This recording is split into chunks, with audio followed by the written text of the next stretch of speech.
Instead, we have the opportunity to make a habit of empathy, to recognize ourselves in each other. I'm Andy Kelly with the East Bay Young Democrats, and we're gathering together today just in light of the tragedy that happened on Saturday in Arizona with members of our community to take a stand against the violence, both in Arizona but also in our local community. We're really excited to be having Congresswoman Barbara Lee speaking to us today, along with a number of city and regional officials. We're just looking to come together to talk about combating the culture of violence. As we discuss these issues, let each of us do so with a good dose of humility. Rather than pointing fingers or assigning blame, let's use this occasion to expand our moral imaginations, to listen to each other more carefully, to sharpen our instincts for empathy. And that coming from a place of compassion and empathy is really where we can interact and acknowledge how legislation and public affairs impacts individuals. And I think that many people are feeling a great deal of empathy for the victims and their families, and I hope that empathy can be harnessed towards productive ends. My name's Jeremy Nickel. I'm the minister of Mission Peak Unitarian Universalist Congregation in Fremont, California. And what is empathy? That's such a great question. I think it's probably the missing ingredient in too many of our human relations when they break down these days. I think empathy is kind of looking at someone else in the eye and not necessarily seeing yourself, but seeing another individual, someone who has their own thoughts, their own truth, and really being okay with that, not being threatened by it, but really feeling, wow, there's someone else on the end of those eyes that I need to understand. We're here because there's not much you can do in a situation like this, but at least you can come out and just by being here make a statement. That's the way we felt about it. So around empathy, well, I do think we all have to be empathetic with perpetrators as much as those who suffer at their hands, even though it's a very hard thing to do.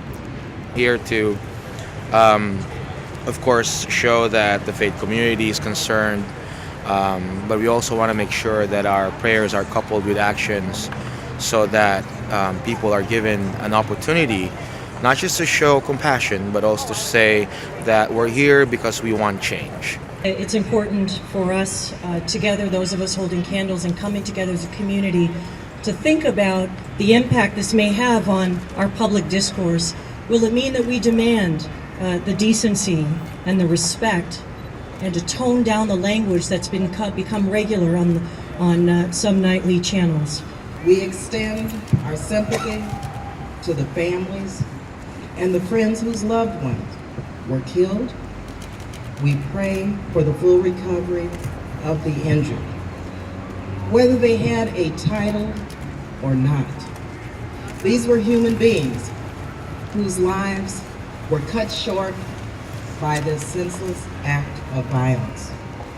These were people who were injured due to this horrific shooting. I hope we can all learn a lesson from this and insist that this violent rhetoric be toned down. It is such a painful moment that we find ourselves in. To the ministers here, to our Honorable Mayor, Jean Quan, and Some of you were with me this weekend when we were walking into East Oakland, and suddenly the reporters who were with me stopped and said, "Do you know what happened in Arizona?" And I didn't know. We were walking a neighborhood where the first shooting of the new year took place.